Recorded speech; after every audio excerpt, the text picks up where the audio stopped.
karena sinyalnya Mas Izun kurang baik ya, saya ambil alih terlebih dahulu. Jadi, saya akan membacakan susunan acara pada siang hari ini. Untuk yang pertama, adalah pembukaan oleh MC yang tadi sudah dilakukan oleh Mas Izun. Kemudian setelah ini kita akan menyanyikan lagu Indonesia Raya dan juga Mars Partai Umat. Kemudian setelah itu ada sambutan dari Wakil Ketua GMB Al-Kahfi Jatim, kemudian ada Ketua DPW PU Jatim, kemudian kita ada foto bersama, kemudian ada doa di awal sebelum kita melakukan diskusi, kemudian masuk ke acara inti. Nah, maka dari itu, setelah ini kita akan memasuki acara yaitu menyanyikan lagu Indonesia Raya dan Mars Partai Umat. Kepada panitia, waktu dan tempat saya persilahkan.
Baik, dari panitia bisa langsung dilanjutkan kepada Mars Partai Umat. Untuk waktu dan tempat saya persilahkan.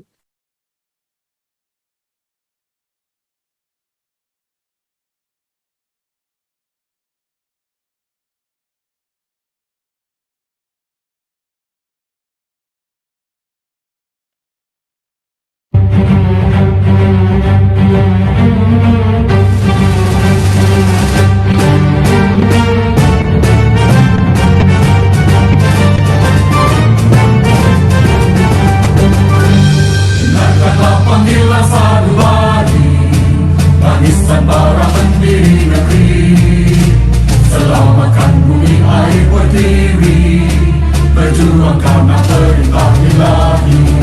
Partai Umat memanggil kita, Partai Umat menghimpun kita, Partai Umat satukan kita dalam rahmatan ilahi. Lawan kezaliman, tegakkan keadilan demi kejayaan, demi kemakmuran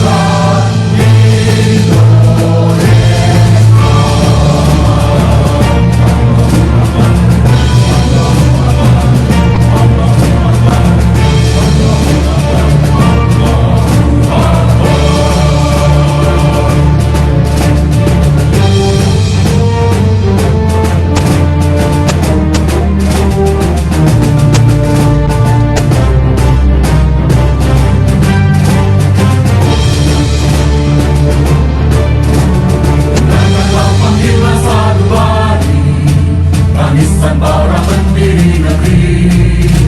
Selamatkan bumi air pertiwi, berjuang karena perintah ilahi.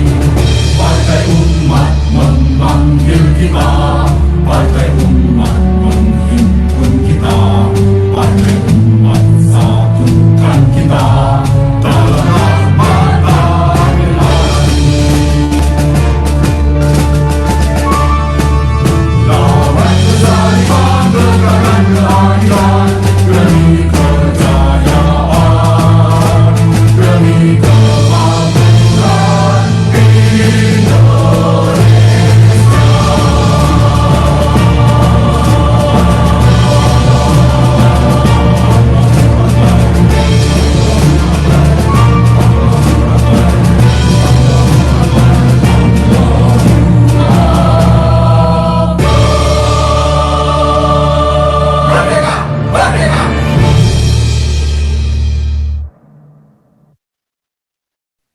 Baik, terima kasih pada panitia. Kemudian kita akan masuk ke acara selanjutnya, yaitu ada sambutan dari Wakil Ketua GMP Al-Kahfi Jawa Timur. Di sini ada Mas Afri. Selamat siang, Mas Afri. Apa bisa mendengar suara saya? Selamat siang, Mbak Ulfi. Apakah Ya, suara ya. saya terdengar dengan jelas? Terdengar, Mas Afri. Untuk Mas Afri, Ya. silahkan. Waktu dan tempat saya persilahkan. Terima kasih, Mbak Ulfi. Assalamualaikum warahmatullahi wabarakatuh. Alhamdulillahirrahmanirrahim. Salatu wassalamu ala asyrafil anbiya'i wal mursalin Sayyidina Muhammadin wa ala alihi wa sahbihi ajmain amma ba'du. Yang terhormat Mas Hanafi Rais, anggota DPR RI masa jabatan 2014-2020. Yang terhormat Mas Alfi Rahman selaku Ketua DPW Partai Umat Jawa Timur. Yang saya hormati anggota DPD Partai Umat se-Kabupaten Jawa Timur, teman-teman pemuda dan anggota Gerakan Milenial Berakhlak Al-Kahfi Jawa Timur yang saya banggakan. Pertama, marilah kita panjatkan puja dan puji syukur kehadirat Allah Subhanahu wa taala, yang mana pada kesempatan kali ini kita diberikan nikmat sehat sehingga bisa bertemu, berjumpa, bertatap muka secara online di diskusi publik dengan tema peran pemuda dalam dunia politik di Indonesia. Kedua kalinya salat serta salam semoga tetap tercurah limpahkan kepada junjungan kita Nabiullah Muhammad SAW, karena beliaulah kita bisa merasakan dunia yang penuh dengan keilmuan pada saat sekarang ini. Saya selaku Ketua Panitia ingin menyampaikan beberapa hal terkait dengan acara pada pagi hari ini, yang mana acara diskusi publik ini bisa terlaksana awalnya karena keresahan kami di Gerakan Milenial Berakhlak Al-Kahfi Jawa Timur terkait dengan khususnya di circle pertemanan kami ketika berbicara terkait dengan politik, teman-teman di circle kami cenderung enggan berbicara, cenderung ke arah negatif dalam tanda kutip, pesimis, bahkan cenderung apatis terkait dunia perpolitikan lah intinya. Yang pada dasarnya ketika kita apatis terkait dengan politik, maka bisa dikatakan kita apatis juga terhadap nasib kita ke depan. Maka dari itu kami selaku Gerakan Milenial Berakhlak Al-Kahfi tercetus untuk membuat diskusi publik dengan tema peran pemuda dalam dunia politik di Indonesia. Selanjutnya saya melaporkan di detik ini peserta atau partisipan mencapai 36 peserta, dan pada diskusi publik kali ini panitianya berjumlah 5 orang. Selanjutnya saya ucapkan juga terima kasih kepada seluruh partisipan yang sudah meluangkan waktunya untuk bisa berdiskusi bersama dengan kami, dan mohon maaf apabila di awal tadi ada gangguan teknis. Semoga ini bisa menjadi evaluasi dan pembelajaran kita ke depan, sehingga acara-acara yang akan kita lakukan ke depan menjadi bisa lebih baik lagi. Dan harapannya dengan acara diskusi publik pertama ini kita bisa menjadi langkah awal untuk Gerakan Milenial Berakhlak Al-Kahfi Jawa Timur, khususnya teman-teman pemuda, untuk bisa membuat acara atau kegiatan yang bermanfaat dan positif untuk kita semua, sehingga kita selaku generasi muda atau milenial bisa menjadi pemuda milenial yang lebih baik lagi, sehingga pantas untuk melanjutkan kepemimpinan bangsa Indonesia ke depan. Mungkin itu aja yang dapat saya sampaikan. Kurang lebihnya mohon maaf. Billahi fisabil haq fastabiqul khairat. Assalamualaikum warahmatullahi wabarakatuh. Waalaikumsalam warahmatullahi wabarakatuh. Terima kasih dari Mas Afri. Selanjutnya sambutan dari Ketua DPW PU Jawa Timur, ada Mas Alfi Rahman. Silahkan Mas Alfi Rahman, waktu dan tempat saya persilahkan. Bismillahirrahmanirrahim. Assalamualaikum warahmatullahi wabarakatuh. Waalaikumsalam warahmatullahi wabarakatuh. Asyhadu an la ilaha illallah wa asyhadu anna Muhammadar Rasulullah. Yang saya banggakan, saya sayangi, sekaligus saya hormati sahabat saya Mas Hanafi Rais. Terima kasih sudah menjadi pemateri utama dalam diskusi publik pagi ini. Yang saya sayangi sahabat-sahabat DPW dan DPD, kemudian yang saya banggakan juga adik-adik atau adinda yang termasuk dalam struktural GMB Al-Kahfi. Izinkan saya dalam kali ini menyampaikan 2 hal saja, supaya singkat, tidak mempengaruhi dari agenda utama dari kegiatan ini. Pertama, saya lapor Mas Hanafi bahwasanya terbentuknya GMB Al-Kahfi di Jawa Timur ini bisa menjadi hal yang pertama mungkin di Indonesia.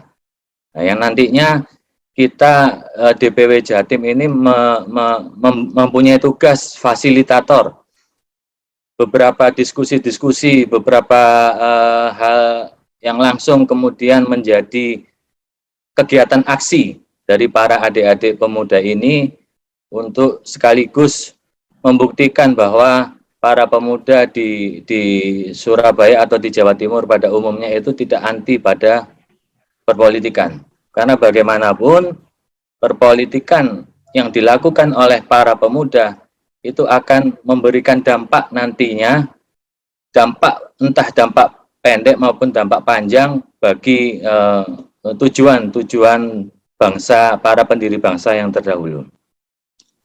Yang kedua, selamat atas terlaksananya diskusi publik ini dengan judul dengan tema peran pemuda dalam dunia politik Indonesia, yang dimana sahabat saya Mas Hanafi menjadi pemateri utama. Mudah-mudahan kegiatan di pagi ini diridhoi oleh Allah, diberkahi oleh Allah, dan dapat mensukseskan pemuda Al-Kahfi, GMP Al-Kahfi di Jawa Timur, khususnya pada umumnya dapat membantu pergerakan partai umat di Jawa Timur. Sekian, bila ada salah kata yang harus adik-adik tahu, tetap semangat sebagai seorang politisi muda. Itu satu hal yang bisa dilakukan, bisa dilaksanakan, yaitu apa? Jangan baperan menjadi politisi muda.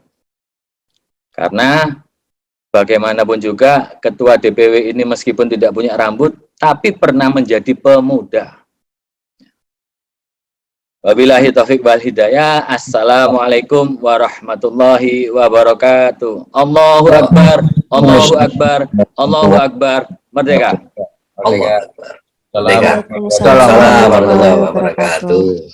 Terima kasih dari Mas Alfi Rahman atas sambutannya. Kemudian kita akan masuk ke acara selanjutnya, yaitu akan lebih baik jika diskusi kita pada siang hari ini dimulai dengan berdoa terlebih dahulu. Untuk Mas Yasa Rizky, waktu dan tempat saya persilahkan.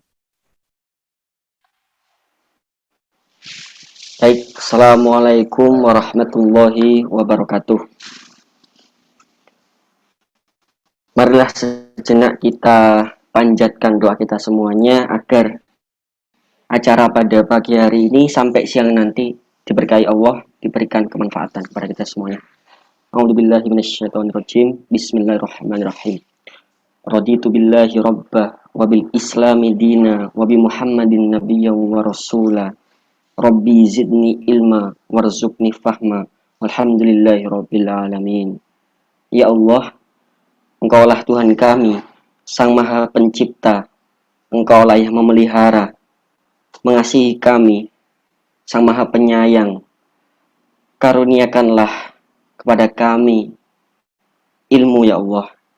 Tidak ada satu kebaikan pun yang kami rasakan dalam hidup kami, kecuali hanya anugerah-Mu, ya Allah. Engkau yang maha menutupi aib-aib kami, sedangkan Engkau tahu setiap rahasia-rahasia kami, ya Allah. Ya Allah, tidak ada satupun yang luput dari ilmu dan pengetahuan-Mu.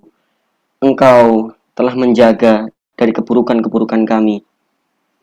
Kami mulia karena Engkau menutupi aib kami. Betapa baiknya Engkau, ya Allah.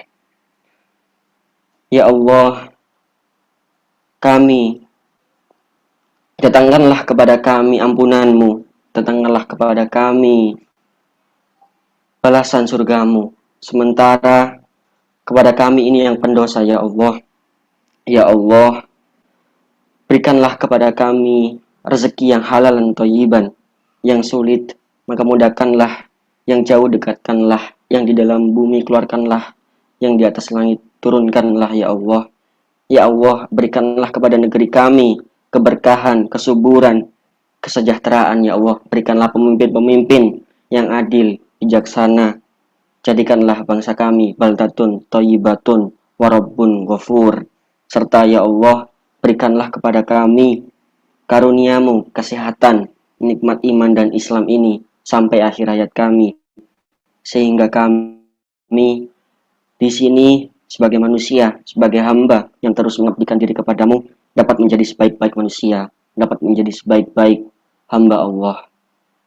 Ya Allah, kembalikanlah kami kepadamu dalam keadaan husnul khotimah, dalam keadaan Islam, ya Allah, karena itulah sebaik-baik jalan kembali menujumu, ya Allah. Ya Allah, ampunilah dosa kedua orang tua kami, dosa guru-guru kami, dosa pembimbing-pembimbing kami. Sayangilah mereka, ya Allah, sebagaimana mereka mendidik kami di waktu kecil. Rabbana atina fid dunya hasanah wa fil akhirati hasanah wa qina adzabannar. Subhana rabbika rabbil izzati amma yasifun. Wassalamun alal mursalin. Walhamdulillahi rabbil alamin. Baik, terima kasih atas doa yang telah diberikan dari Mas Yasa Rizky. Kemudian kita akan masuk ke acara inti, karena Alhamdulillah acara pembukaan di awal telah dilalui. Nah, untuk acara inti sendiri sebelum dimulai, izinkan saya untuk memperkenalkan diri terlebih dahulu. Assalamualaikum warahmatullahi wabarakatuh. Perkenalkan, saya Ulfi Komaria Hanum selaku moderator yang akan membawa jalannya diskusi pada siang hari ini. Nah, bagaimana kabarnya dari peserta forum pada siang hari ini? Insya Allah semuanya diberi sehat dan selalu dirahmati oleh Allah Subhanahu wa Ta'ala. Amin. Pada siang hari ini, kita akan melakukan diskusi yang mengangkat tema yang cukup menarik, yaitu peran pemuda dalam dunia politik Indonesia, yang akan dibawakan oleh pemateri kita yang sangat hebat di siang hari ini. Izinkan saya untuk memperkenalkannya terlebih dahulu. Di sini ada Mas Ahmad Hanafi Rais, Sarjana Ilmu Politik, Master of Public Policy, yang merupakan anggota DPR RI pada masa jabatan 2014 hingga 2020 dan merupakan putra dari Bapak Amin Rais selaku pendiri dari Partai Umat. Assalamualaikum warahmatullahi wabarakatuh, Mas Hanafi. Waalaikumsalam warahmatullahi wabarakatuh. Baik, terima kasih telah hadir dan berpartisipasi untuk memberikan materi pada siang hari ini. Nah, sebelum kita masuk ke materi, alangkah baiknya kita akan membahas mengenai topik yang akan peran pemuda dalam dunia politik Indonesia. Sebenarnya dari tema tersebut, dari topik tersebut bisa diambil dua kalimat atau dua kata yang paling bisa kita tarik gitu ya. Dari yang pertama adalah pemuda. Nah, pemuda, apa sih hubungannya pemuda sama politik di sini? Nah, pemuda sendiri mungkin teman-teman sekarang bisa lebih mengenali dengan generasi milenial atau generasi Gen Z gitu ya, kalau misalkan lahirnya di atas tahun 2000. Nah, kemudian hubungannya apa sih dengan politik? Nah, pernah saya membaca suatu artikel di mana mengatakan bahwa dalam suatu proses demokrasi suatu negara itu, beberapa kelompok masyarakat itu sangat ikut mempengaruhi tinggi rendahnya dari partisipasi politik sendiri. Nah, termasuk yang paling banyak adalah dari generasi milenial atau anak muda zaman sekarang. Nah, ada juga yang mengatakan bahwa anak-anak muda ini merupakan aset yang sangat berharga buat bernegara dan berbangsa ke depannya, apalagi di bidang politik. Nah, kemudian kita bisa melihat nih, zaman sekarang pemuda ini sangat ketergantungan dengan hal-hal digital atau sudah masuk ke era digitalisasi. Nah, di situ pasti ada positif dan negatifnya juga dong, juga bisa mempengaruhi dari sisi politiknya seperti itu. Nah, contoh positifnya kita bisa lebih mudah dalam mengenal isu-isu, kemudian juga kita lebih mudah menerima berita-berita terkait politik sekarang. Nah, tapi negatifnya apa? Kita sulit untuk membedakan mana sih berita yang hoax, mana sih yang cuma ikut-ikutan, mana sih yang benar-benar paham. Nah, itu merupakan salah satu permasalahan dari pemuda, sehingga pemuda-pemuda ini akan berkecil hati untuk membuka diri atau melek terhadap politik. Nah, hari ini yang akan kita bahas berhubungan dengan apa yang telah saya sampaikan barusan, jadi kita langsung masuk saja ke materi, langsung dibahas oleh Mas Hanafi. Untuk Mas Hanafi, waktu dan tempat saya persilahkan. Oke. Assalamualaikum warahmatullahi wabarakatuh. Waalaikumsalam warahmatullahi wabarakatuh. Suaranya jelas ya, Mbak Ulfi? Jelas, Mas. Kalian jelas ya? Oke. Waalaikumsalam warahmatullahi wabarakatuh. Alhamdulillah. Alhamdulillah, nahmaduhu wa nasta'inuhu wa nastaghfiruh wa na'udzu billahi min syururi anfusina wa min sayyiati a'malina. May yahdihillahu fala mudhillalah wa may yudhlil fala hadiyalah. Asyhadu an la ilaha illallah wahdahu la syarikalah wa asyhadu anna Muhammadan abduhu wa rasuluh la nabiyya ba'dah. Rabbi shrah li sadri wa yassir li amri wahlul 'uqdatam min lisani yafqahu qawli. Amma ba'd. Ya Allah. Alhamdulillah, kita patut bersyukur dan harus selalu bersyukur pada Allah. Jangan pernah lalai bersyukur pada Allah. Pada pagi hari ini kita diberi nikmat berupa kesempatan dan juga kesehatan. Insya Allah semua yang hadir pada pagi hari ini di majelis ilmu ini diberikan nikmat sehat walafiat, sehat jasmani, sehat rohani, sehat naluri, dan juga sehat ekonomi. Semuanya utangnya lunas semuanya. Amin ya rabbal alamin. Tentu ini sebuah hal yang patut kita syukuri karena ada dua nikmat yang biasanya kita sering lupa, yaitu waktu longgar, kesempatan seperti ini, ya kita punya kelonggaran sehingga ikut majelis ilmu ini, dan juga nikmat sehat. Bangun pagi sudah bisa napas, bangun pagi nggak sakit, bisa normal sarafnya bekerja, bisa buang air secara rutin ya, itu semua nikmat sehat yang mungkin kita jarang lalai syukuri, maka kita punya kesempatan untuk bersyukur pada Allah bahwa nikmatnya ini tidak terhitung, dan kita sebagai hambanya harus mudah untuk ringan untuk bersyukur padanya. Salawat dan salam kita haturkan kepada junjungan kita selalu Nabi besar Muhammad Sallallahu Alaihi Wasallam, Nabi kita yang telah membimbing, memimpin, membuktikan kepada kita kejayaan Islam, dan kelak Islam akan bangkit kembali, dan insya Allah semua yang hadir pada majelis ini menjadi barisan yang akan menyongsong kebangkitan Islam tersebut, bukan menjadi penghalangnya, dan kelak insya Allah di akhirat nanti kita mendapatkan syafaat Rasulullah Sallallahu Alaihi Wasallam, dan insya Allah yang ada di sini gerakan milenial berakhlak Al-Kafi reuni kembali semua di surganya Allah Subhanahu Wa Taala. Terima kasih Pak Ketua, Mas Alfi, Mas Bagus, dan seluruh yang hadir di sini ya, Masya Allah. Ini orang-orang pilihan ini, orang-orang terpilih panjenengan semua. Hari weekend, hari Sabtu pagi mungkin banyak liburnya ya, Sabtu Minggu gitu, tapi ini menyempatkan untuk hadir di majelis ini, ya tentu ini sebuah pilihan, dan semoga pilihan kita ini adalah pilihan yang tentu mendapatkan ridho dan rahmatnya Allah Subhanahu Wa Taala, dan banyak-banyak berdoa ya. Kata Nabi, sebuah majelis ilmu itu di bawah naungannya Allah itu malaikat membuka langit ya, mengabulkan doa-doa orang yang berkumpul dalam majelis ilmu seperti sekarang ini, sekalipun online ya. Jadi banyak-banyak berdoa. Kalau nggak diucapkan dalam hati ya. Allah, dengan majelis ilmu ini saya mendapatkan ilmu, dan juga tentu Engkau ridho, ya, semoga ini menjadi wasilah untuk lunas utang semuanya ya. Biasanya masalahnya utang soalnya, atau masalah-masalah yang lain ya, urusan-urusan yang lain. Ini jelas ya, ini saya mau tanya dulu nih ya. Ini tadi kan Mbak Ulfi mengantarkan dengan hal yang sangat tepat, karena itu yang ada dalam bayangan saya yang mau saya sampaikan. Salah satu kata kunci dari dua kata kunci di pagi hari ini itu adalah pemuda. Nah, saya pengen tahu, silahkan di chat, teman-teman semua umurnya berapa? Tulis di chat ya, kolom chat, berapa umurnya, jujur.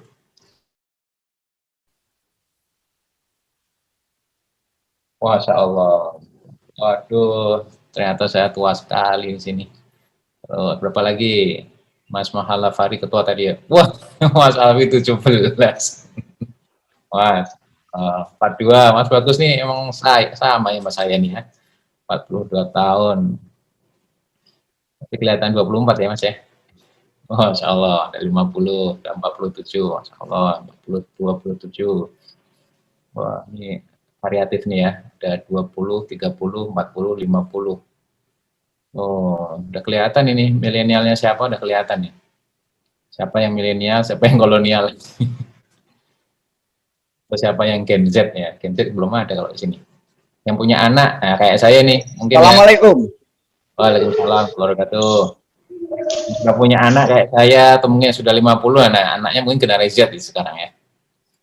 Udah punya kader nanti insya Allah. Oke, terima kasih Bapak Ibu semuanya. Ini 20-an tahun mayoritas, 30, kemudian 40, 50 paling sedikit ya. Nah, saya ingin sedikit menyampaikan dua hal kata kunci pada pagi hari ini, yaitu pemuda dan politik. Nah, kalau kita sebagai orang Islam tentu untuk mengawali segala sesuatu itu kita landasannya Quran. Nah, ketika kita bicara tentang siapa itu anak muda, atau siapa itu usia muda, atau generasi muda, maka di Al-Quran itu ada kronologi penciptaan manusia terkait dengan usia ya, terkait dengan waktu, yang sudah gamblang, sudah jelas dijelaskan oleh Allah Subhanahu Wa Taala dalam surat Ar-Rum ayat 54. Ini bagus juga nih kalau generasi milenial akhlaf ini kemana-mana sebagai Quran. Nah nih, di handphone sudah ada Quran tuh. Ada yang mau baca nggak? Al-Kahfi. Ar-Rum ayat 54. Ar-Rum ayat 54. Nah, sambil dibuka lah ya, sambil dibuka kita ngaji bareng ya. Masih bareng ayat Ar-Rum ayat 54. A'udzubillahi minasyaitonirrajim. Bismillahirrahmanirrahim. Allahul ladzi khalaqakum min dha'fin. Ya. Tsumma ja'ala min ba'di dha'fin quwwah, tsumma ja'ala min quwwatin dha'fan wa syaibah. Ya. Jadi surat Ar-Rum ayat 54 itu Allah sudah menjelaskan kepada kita, Allah itu menciptakan manusia itu dari lemah, ya. Kemudian dari lemah itu menjadi kuat, ya. Tsumma ja'ala min ba'di dha'fin quwwah, dari lemah menjadi kuat. Tsumma ja'ala min quwwah min ba'di quwwah dha'fan syaibah. Dan dari kuat Allah ciptakan kemudian lemah dan beruban. Nah, jadi kalau dibayangkan, mohon maaf ini saya nggak pakai slide ya, tapi supaya kita fokus ya, bayangkan juga apa yang menjadi apa yang saya sampaikan ini. Ya, jadi bayangkan saja kurvanya itu kurva apa ya, istilahnya itu kurva parabola. Kurva U terbalik ya, kurva U terbalik. Ya. Jadi Allah ciptakan manusia itu dari awalnya lemah menuju kuat, ya. Kemudian dari kuat itu menjadi lemah, wasyaibah, dan beruban. Nah, siapa yang sudah beruban? Mas Alfi nggak punya, soalnya sudah meninggalkan dunia hitam dan putih malah ya. Nah, jadi itu. Jadi ini jelas nih ya, di surat Ar-Rum ayat 54 ini sudah jelas dari lemah ke kuat dan dari kuat ke lemah dan beruban. Jadi yang namanya muda itu apa cirinya?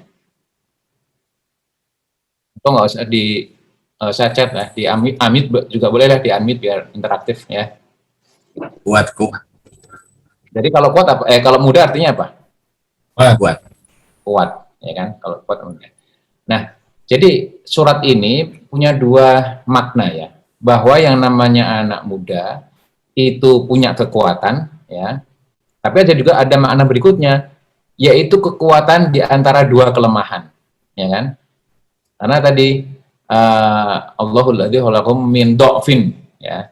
Jadi Allah ciptakan kita itu dari lemah, gitu, menuju kuat, ya. Dari kuat menuju lemah. Nah, coba sambil dibuka Al-Qur'annya, itu kita resapkan dalam hati pikiran kita ini. Jadi anak muda itu punya kekuatan, cirinya, ya, dan dia itu punya kekuatan di antara dua kelemahan. Nah, jadi apa nih? Fase pertama itu berarti adalah dari lemah menuju kuat, ya kan? Nah, dari lemah menuju kuatnya apa berarti? Fase apa kira-kira? Remaja.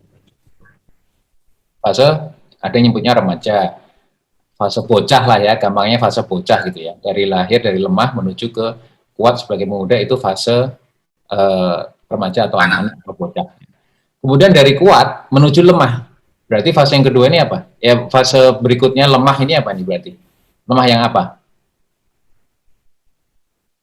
Yang tua, ya kan? Jadi ada fase yang anak-anak, bocah, ada fase yang memang sudah lansia, kira-kira gitu, atau fase yang tua, maka tandanya itu lemah dan beruban, karena tandanya kan di situ kan wasyaibah itu artinya beruban ya. Nah, ini menjadi sebuah pemahaman atau konsep yang jelas pasti benar, karena datangnya dari Allah ya. Sesuatu hal yang datangnya dari Allah pasti benar, tidak relatif, tidak jais, bisa benar bisa tidak ya, karena pasti benar. Yang namanya pemuda itu memang diciptakan Allah, inherent di dalamnya itu juga memiliki kekuatan. Ya. Nah, kekuatan yang bagaimana? Kekuatan yang berada di dua kelemahan. Nah, kalau yang fase pertama tadi itu, yang namanya anak-anak atau bocah remaja itu, dia ini memang menuju kuat secara fisik, tapi masih banyak pengen permainan, masih banyak pengen game, masih banyak pengen ya have fun lah, kira-kira gitu, have fun ya. Dan ini memang ciri yang sudah melekat pada anak-anak atau bocah gitu. Nah, sehingga kalau kemudian kita ngomong tentang anak muda, tapi kok masih punya kebiasaan senang dengan permainan, senangnya main game, kemudian melihat segala dunia ini isinya cuma permainan terus ya, itu berarti ini anak yang anak muda, usianya sudah muda, tapi wataknya itu watak bocah, gitu, watak anak-anak, gitu. Nah, ini kan nggak benar, nggak pas lah, nggak sesuai dengan kodratnya Allah bahwa yang namanya anak muda itu punya kekuatan. Nanti kita akan tahu kekuatan apa itu, nanti akan ketahuan. Ya. Tetapi yang jelas, kalau sudah memasuki masa muda, tapi kemudian tabiatnya masih seperti bocah-bocah, ya ini menjadi sebuah hal yang harus dikoreksi. Melihat, sampai saya ambil contoh, misalnya saya pernah mendengar Ustaz Budi Asyari itu mengatakan seperti banjir misalnya. Banjir itu bagi anak-anak itu menyenangkan atau menyedihkan? Banjir. Menyenangkan. Ya, mungkin menyenangkan ya kan. Oh, Bisa hujan-hujan. Nah, bisa hujan-hujan, banjir itu bagi mereka kolam renang besar gitu. Ya, gratis lagi ya kan? Kolam renang besar gitu. Makanya kemudian sekalipun banjir ya keceh. Keceh itu tahu ya, orang Jawa Timur keceh tahu ya. Keceh itu ya main air basah-basahan, ketawa ketiwi gitu ya. Tapi kalau anak muda, anak usia muda ya yang sudah dewasa, anak muda gitu, ya tentu melihat banjir, bencana itu kesedihan, sedih dia, ya kan? Oh berarti ada yang salah, apakah ada kesalahan mengelola lingkungan, ya? Sebabnya apa bisa dicari, apa salah kebijakannya dan seterusnya gitu. Jadi ini sebuah kesedihan. Banjir bukan untuk main-main, tapi memang ini sebuah kesedihan karena kesalahan manusia misalnya. Gitu. Nah, itu kemudian menjadi pembeda ya, bahwa anak muda itu punya kekuatan, tapi jangan sampai tabiatnya itu malah masih kayak anak kecil ya. Sekarang yang paling gampang misalnya banyak sekali anak muda handphonenya itu atau laptopnya itu selalu lekat yang namanya game ya, di mana-mana mainnya game. Gamenya bukan jualan ya, tapi main gitu. Jadi menganggap segala hal itu permainan, itu tabiatnya anak kecil ya. Jadi sebaiknya kalau punya handphone ya tadi seperti yang Mbak Lutfi katakan juga ya, sekarang di mana-mana gadget melekat ya. Tidur dibawa, ke WC dibawa gitu. Tapi kalau kemudian kita masih menganggap segala hal, sesuatu atau waktu itu kemudian banyak dominan dipakai untuk main game, itu artinya jangan-jangan kita ini masuk generasi muda, tapi tabiatnya masih bocah, karena senangnya permainan itu. Nah, jadi sebaiknya kalau ada game, ya delete aja udah. Kalau sesekali bisa mengontrol benar-benar sesekali, misalnya main game tapi cuma Sabtu Minggu misalnya, ya silahkan monggo saja ya. Tapi pastikan ya, kalau emang nggak bisa ngontrol ya di uninstall saja ya. Itu salah satu contoh saja. Ya. Artinya apa? Artinya anak generasi muda atau usia muda itu adalah dia yang meninggalkan tabiatnya anak-anak ya, untuk kemudian punya kekuatan secara fisik. Nah, itu pertama. Jadi kekuatan secara fisik itu salah satu ciri bahwa yang harus dimiliki oleh anak muda ya. Karena dia apa? Karena dia itu memang diciptakan Allah dari lemah ya. Tuma ja'ala min ba'di dhofin kuat ya. Diciptakan dari yang lemah menuju kuat. Itulah anak muda itu. Kuatnya apa? Ya kalau dari fase pertama ini kuat yang sifatnya secara fisik ya, sehingga tulangnya menguat, kemudian tingginya bertambah, badannya meninggi, kadang-kadang ya melebar juga ya. Tapi intinya adalah ada kekuatan fisik yang memang harus dikelola oleh anak muda itu ya. Makanya saya tidak heran kalau anak muda itu ya punya kepedulian sama fisiknya, boleh itu nggak apa-apa, karena memang itu syarat pertama ya. Nabi pun mengajarkan kita ini orang Islam itu ya harus bisa renang, bisa berkuda, bisa memanah, ya kan? Itu semua kan membutuhkan fisik yang kuat ya. Renang itu olahraga yang paling efektif ya dan efisien menggerakkan seluruh tubuh ya, karena tidak ada sendi-sendi tubuh yang tidak bergerak kalau berenang ya. Gitu. Jadi nggak mungkin berenang kok lemah, itu nggak bisa berenang kalau lemah ya. Memanah dan berkuda itu juga sama. Bahkan berkuda sambil memanah itu tentu skill yang lebih tinggi lagi. Jadi kalau Nabi sudah bilang 3 ini salah satu cara kita untuk membangun kekuatan fisik, ya lakukan saja udah ya. Karena yang diomongkan Nabi itu, disabdakan Nabi pasti benar. Nah, yang kedua, ada fase di mana thumma ja'ala min quwwah thumma ja'ala min ba'di quwwah dha'fan, ya, wa syaiban. Kemudian Allah itu menjadikan manusia yang tadi, yang dari kuat, itu kemudian menuju lemah, ya, dha'fan wa syaiban.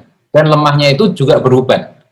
Berarti kan tandanya tua, tanda memasuki fase tua, fase sepuh, ya, fase tua gitu, fase lansia kira-kira gitu, ya. Nah, yang namanya orang sudah menua, sudah menuju lansia, ya, setelah mudanya, dia juga punya ciri. Cirinya itu adalah pengalamannya banyak, ya, ilmunya banyak, tapi fisiknya melemah. Nah, ini kebalikannya sama yang tadi, ya.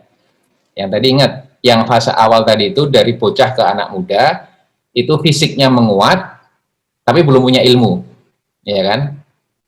Tapi ketika di fase lansia, ilmunya sudah banyak, tapi fisiknya melemah, ya kan? Nah, sehingga kekuatan di antara dua kelemahan ini, itu yang harus dipegang oleh anak muda, yaitu kekuatan fisik, karena memang fisiknya akan menguat dari yang anak-anak, dari bocah, dan apa? Kekuatan ilmu, ya. Karena ini adalah modal bagi kita semua, apalagi orang muslimin muslimat, ya, mukminat ini, bekalnya itu adalah ilmu sebelum kemudian nanti lemah secara fisik, karena pasti juga akan kita semua ini akan tua, ya. Nah, jadi sebagai anak muda itu ikatlah, ya, dua kekuatan ini, ya, suatu kekuatan di antara dua kelemahan ini, ikatlah dengan fisik yang kuat, ya, dan juga ilmu yang luas, yang dalam, gitu. Nah, ini insya Allah semua yang hadir di sini punya kesempatan yang sama, ya. Kita hidup 24 jam, kita hidup 24 jam, kita makan ya makan nasi, ya. Sebagian ada yang makan tiwul di sini, ya. Atau ya semua orang Jawa Timur yang makannya nasi lah, ya. Makannya kita sama-sama juga makan nasi, kita punya waktu juga 24 jam yang sama, kita ini juga terlahir sebagai orang Islam juga insya Allah juga sama, semuanya sebagai muslimin muslimat gitu. Maka ketika kita punya waktu yang sama, kita beragama juga sama, kita makan nasinya juga makan nasi yang sama, yang dimakan juga sama, maka sekarang kita tergantung pada kita, kembali pilihan kita, bagaimana kita memanfaatkan apa yang sama itu di masa yang kita masih punya ini, ya, itu untuk mengikat dua-duanya secara terus-menerus, yaitu fisik yang kuat dan juga ilmu yang luas, gitu. Jangan salah satu, gitu. Karena kalau salah satu cenderungnya nanti nggak pas juga, ya. Misalnya rajin nge-gym gitu, ya, terus kemudian berotot six pack gitu, kemudian di-upload misalnya, atau malah mungkin malah jadi kebanggaan sendiri, tapi si fisiknya saja, ilmunya nol, alhamdulillah min dzalik, ya, itu nanti ya pahpoh, ya, gampang ketipu atau tidak punya gairah untuk berjuang gitu. Di sisi lain, kita juga jangan sampai belajar terus, berilmu gitu, tapi cenderung biasanya orang kalau senang belajar malah lupa olahraganya, ya, lupa membangun fisiknya, sehingga ketika dia banyak belajar, dia mungkin ilmunya luas, tapi gampang sakit, ya. Punya banyak pantangan-pantangan gitu, tidak bugar, sehingga mungkin ketika dia punya kewajiban untuk berdakwah, ya, menyampaikan ilmunya, itu lantas kemudian malah terhalang oleh berbagai macam halangan fisik, karena mungkin tadi meremehkan yang namanya fisik atau olahraga dan seterusnya gitu. Jadi dua kekuatan ini diikat sebagai kekuatan anak muda, ya, karena inilah yang menjadi modal untuk kemudian kelak kita ini memasuki kesibukan yang lebih luas lagi. Nah, yang kedua, teman-teman semua, term istilah politik. Nah, tadi anak muda udah, ya, kita anggap selesai. Sekarang term politik. Politik itu, ini saya mau berbagi ke teman-teman semua, itu adalah kita definisikan sebagai politik itu adalah mengurusi umat. Nah, itu pendeknya lah ya. Politik itu meriayah umat, melayani, membangkitkan umat. Itulah politik ya. Definisi politik bagi saya dan saya share ke teman-teman semua di sini, politik itu adalah melayani atau mengurusi umat gitu. Jadi saya tidak lagi ya mungkin berbeda lah ya, berbeda pandangan. Kalau ada yang mengatakan politik is who gets what and how. Ya, jadi ini yang di ilmu politik mungkin Mas Bagus kali ya. Mas Bagus kuliah di Visipol nggak nih? Kalau ada yang kuliah di Visipol dulu ya, itu dulu diajarkan salah satu definisi politik itu oleh ilmuwan Amerika ya, itu politics is who gets what and how. Ya, politik itu siapa dapat apa, gimana caranya. Nah, kalau di sini mungkin ditambahi how and how much ya, wani piro gitu ya. Nah, politik bagi kita, bagi orang Islam itu enggak gitu. Ya. Politik itu adalah mengurusi umat, udah titik itu.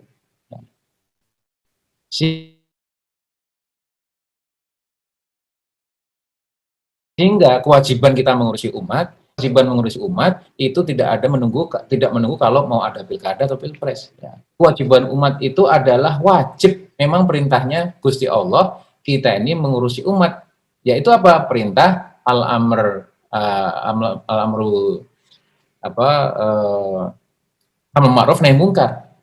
Melawan kezaliman, menegakkan keadilan, itu adalah cara kita atau semangat kita untuk mengurusi umat ya.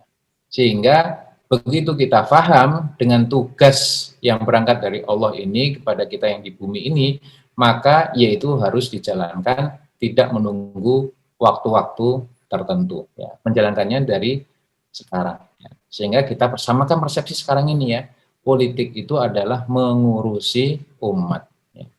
Nah, salah satu contoh ini ya, salah satu contoh yang mau saya share itu di dekat rumah saya ini ada anak-anak muda, umurnya ya mungkin mayoritas 30-20-an tahun, dia mengabdikan dirinya itu untuk memakmurkan masjid, ya, tinggal di situ, jadi marbot di situ, ya, ngaji di situ, menimba ilmu di situ, ya, kemudian melakukan banyak sekali event untuk pelatihan multimedia, ada pengajian tentunya ya, tiap subuh juga ada kajian, membagi-bagi hasil donasi sedekah para jamaah ke mereka yang membutuhkan itu 24 jam di situ ya.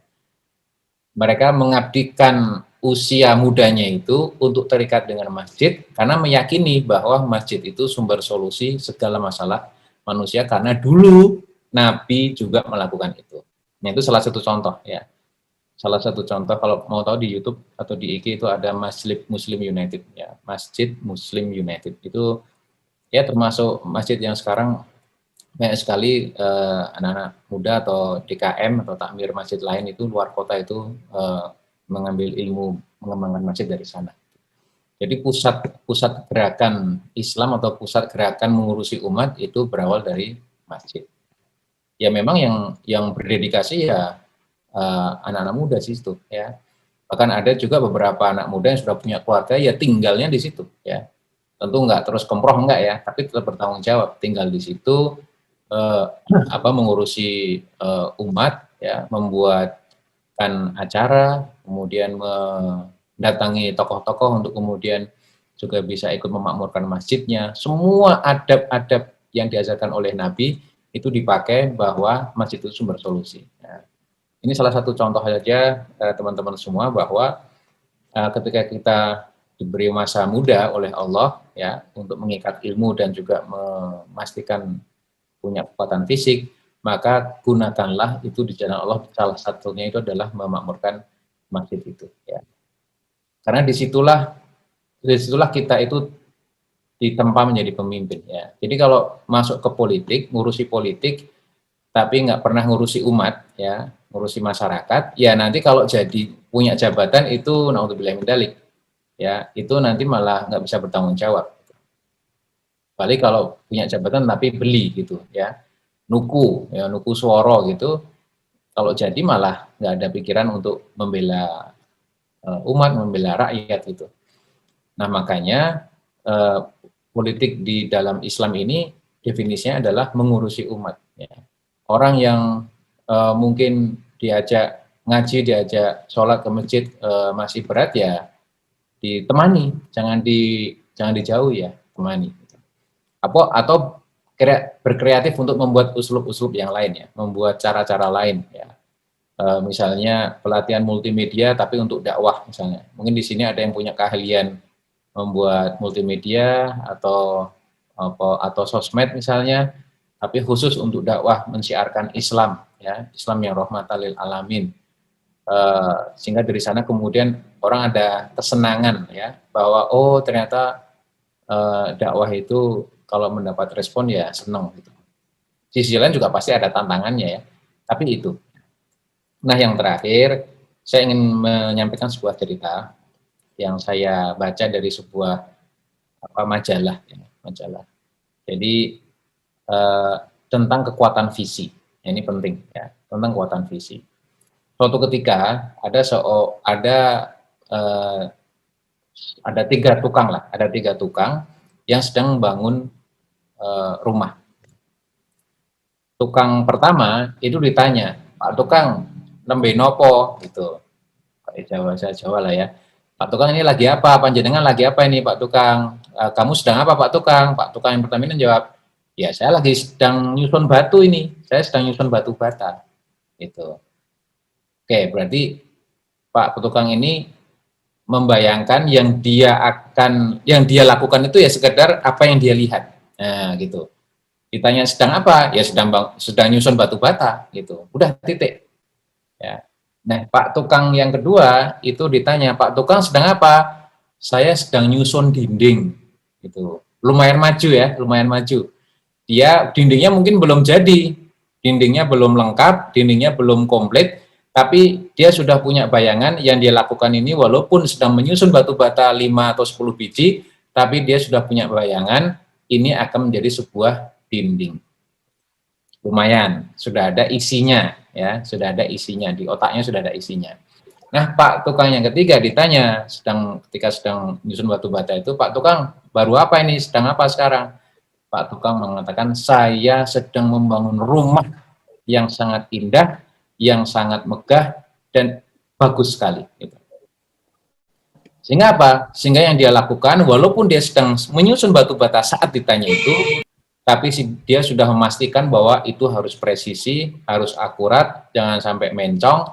Kalau nanti ngelepo atau nyemen, itu semennya juga harus kuat, harus halus, ya. Dindingnya kalau jadi juga harus pasti nggak miring-miring gitu. Bahkan kalau dia selesai jam kerja, ya misalnya jam 5 selesai, dia pastikan dia lihat-lihat lagi rumahnya itu, oh ini kira-kira nanti bakal aku perbaiki apa ya besok kalau ada yang kurang. Nah itulah bedanya teman-teman semua, itulah bedanya orang yang punya visi dengan tidak. Ya, kalau yang nggak punya visi, yang dia akan jawab ya kayak yang pertama tadi itu, ya ini Anda sedang nyusun batu bata. Kira-kira tabiatnya apa? Tabiatnya adalah kalau sudah selesai dari jam kerjanya, ya dia malah mungkin selama kerja dia cepat-cepat lihat jam itu ya, kok randang jam 5, kok randang jam 5 gitu. Itu memang nggak ada visinya, cuma sekedar melakukan kerjaan saja. Tapi kalau punya visi, itu kita akan punya giroh semangat untuk membayangkan bahwa akan ada yang namanya kebangkitan Islam, bahwa akan ada yang namanya kejayaan Islam, sehingga dia kemudian menjalannya dari sekarang ini penuh dengan semangat dan tidak pernah putus asa. Gitu. Nah, jadi ini sama kayak misalnya ada seorang ustadz TPA, ya. Kalau ustadz pertama ditanya, Pak Ustadz lagi ngapa? Ya lagi ngajarin anak Iqra misalnya gitu. Terus Pak Ustadz kedua ditanya, Pak Ustadz lagi apa? Saya lagi ngajari anak supaya bisa hafal Quran gitu. Nah, semangatnya beda kan? Semangatnya beda. Dia akan memastikan tahsinnya, dia akan memastikan bacaannya benar, tajwidnya, dia akan memastikan bisa murojaah seterusnya gitu. Beda dengan yang pertama, yang bentarnya cuma sekedar Iqra udah bisa ya wis rampung tinggal gitu. Ustadz yang ketiga ditanya, Pak Ustadz lagi apa? Saya sedang mendidik pejuang kebangkitan Islam. Gitu. Beda. Yang akan dilakukan pasti beda. Walaupun sama-sama sedang ngajari ngaji, tapi dia akan lebih ghiroh ya, lebih bergairah untuk kemudian memastikan yang diajarkan itu benar, ditadaburi, diberi ilmu, dikasih tafsirnya, ya, kemudian dipastikan juga yang dibaca itu diamalkan gitu. Karena apa? Ya karena merubah dunia lewat Al-Quran itu yang dibayangkan oleh Ustadz itu. Walaupun sama-sama sedang menghadapi anak yang sama, buku yang sama, ya, dan seterusnya dan seterusnya. Nah kita teman-teman semua, insya Allah yang di sini diberi kesehatan ini tergolong insya Allah masih muda, ya, umur 20-an sampai 50-an insya Allah masih muda. Kemudian semoga juga diringankan Allah, dilembutkan hatinya untuk menjemput ilmu sedalam-dalamnya, seluas-luasnya, terutama ilmu agama Allah, ya. Dan dari sana kemudian menjadi bekal kita untuk mengurusi umat, ya, alias berdakwah. Ya. Kalau sudah kita niati untuk berada di jalan Allah, ya, maka apapun tantangannya, rintangannya, insya Allah ringan. Udah lillah aja. Yang kita lakuin itu lillah, yang kita jalanin itu lillah. Maka walaupun ada tantangan, mungkin terlihat berat, mungkin kita menjadi tertekan, mungkin ada cobaan, tapi karena kita itu diciptakan sedang di masa muda sekarang ini, ya, insya Allah kuat fisiknya, kuat juga ilmunya, maka yang berat itu akan tampak ringan, dan yang susah itu insya Allah akan menjadi mudah. Terima kasih. Saya mohon maaf apabila ada hal-hal yang kurang berkenan. Nanti bisa dilanjutkan diskusi. Segala kebaikan kebenaran datangnya hanya dari Allah Subhanahu wa taala. Terima kasih. Wassalamualaikum warahmatullahi wabarakatuh.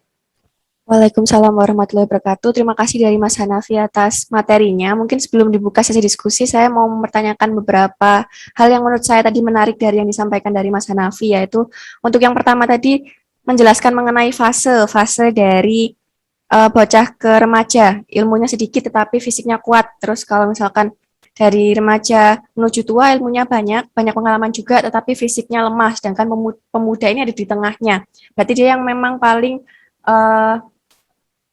banyak berkontribusi begitu. Nah, tapi banyak juga mindset dari anak muda sekarang itu terhadap politik ya. Udah biar yang berusia tua saja yang mengurus gitu, karena memang mungkin yang dilihat hanya yang berumur saja yang terjun ke dunia politik. Nah, padahal pemuda ini yang harusnya punya kuat di fisik juga kuat di ilmu yang berkontribusi lebih besar di situ. Nah, kira-kira buat men-trigger atau membuka mindsetnya biar nggak terus-terusan menjadi seperti tadi yang tabiatnya anak kecil yang hanya main-main saja tetapi sudah mampu untuk keluar dari zona nyaman. Kira-kira strateginya gimana sih biar anak-anak muda ini bisa terbuka mindsetnya ke situ gitu?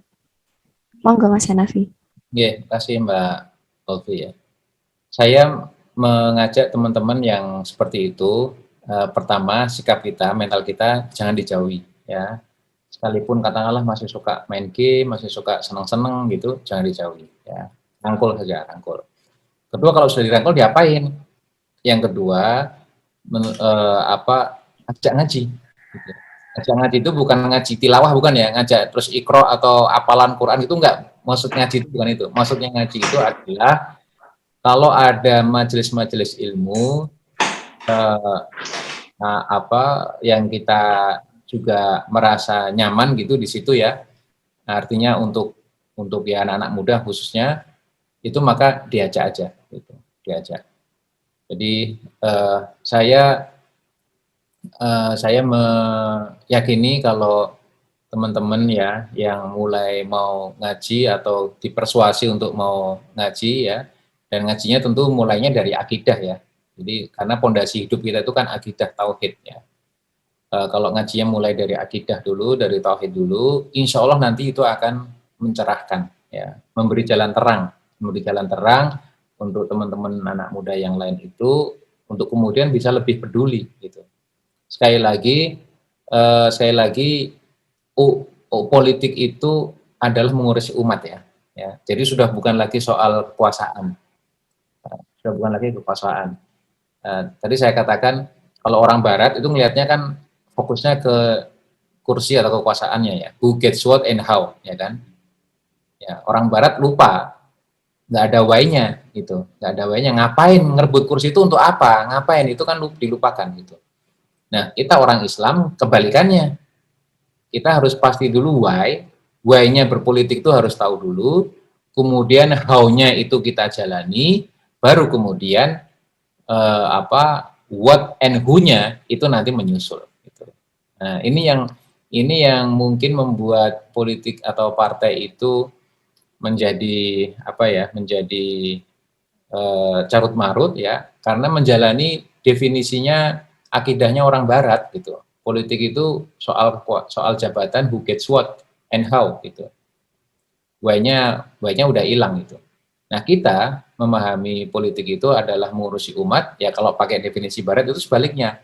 Why-nya harus jelas dulu, why-nya itu adalah untuk menegakkan kalimat Allah, amar ma'ruf nahi munkar, menegakkan keadilan, melawan kezaliman, itu perintahnya Allah ya, berarti why-nya jelas. How-nya gimana caranya? Caranya ya membuat berbagai macam uslub itu metode lah ya, atau kiat-kiat ya, kiat-kiat untuk menjaring orang supaya mau mengurusi umat, bisa lewat masjid, bisa lewat training, bisa lewat sosial media misalnya ya. Intinya fokusnya itu adalah untuk mengurusi umat ya. Dan kemudian what and who-nya itu menyusul ya.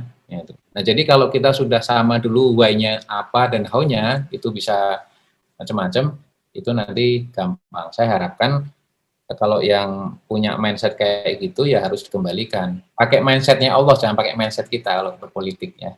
Kalau kehidupan juga sama, berbisnis, berdagang, pakai mindsetnya Allah dengan mindsetnya kita. Kalau mindsetnya manusia itu relatif, bagi kita benar, bagi orang lain salah gitu. Tapi kalau pakai mindsetnya Gusti Allah, pasti benar, nggak mungkin salah.